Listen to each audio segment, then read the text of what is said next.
Yeah, this is Owebade, live from New Delhi in Asia continent. Listen to the lyrics of my music.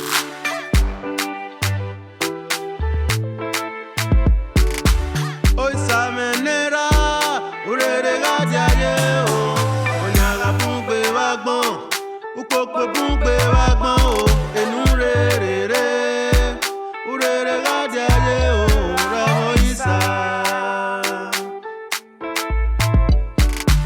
Oisamenera la o, jaye o, onyaga bungbe wagbon, ukoko bungbe wagbon o, enurere.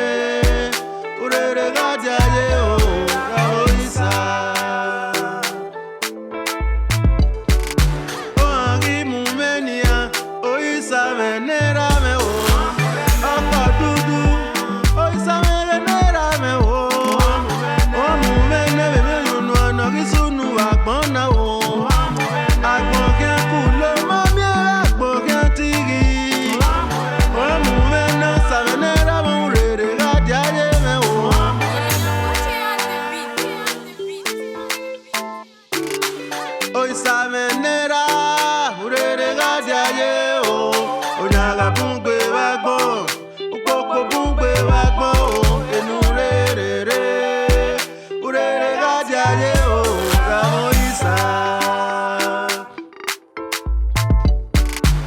Emi onyunu anori sunu benagbon na ni maje na o, ure ni ababa bere na pe, Eshabire.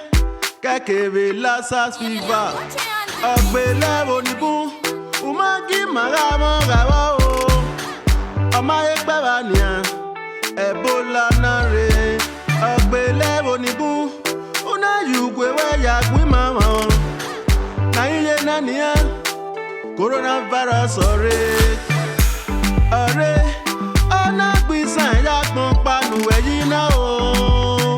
Nokia makia nore magire uta serio baba uwe be no wa wa wi ma ya ga so e ma ga be ho so pon pano ma ya ga wo we se nuna yugwe we ya gwi mama ona yin me la diania do tv Nigeria ya fefefe kate vie do nuzomo Ekeni mairiri aje muta gbon wagi maladia ni madogba osanera me o bemi o mami onyunua na uye dagbe mama nana yugwe ya gwima uwe se tera me o baba o ekpon mo kene ni we o hey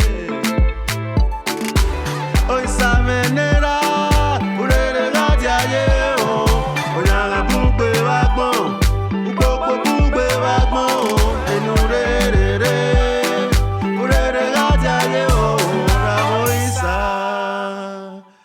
Ọba àtọ́pẹ́ ìṣẹ́.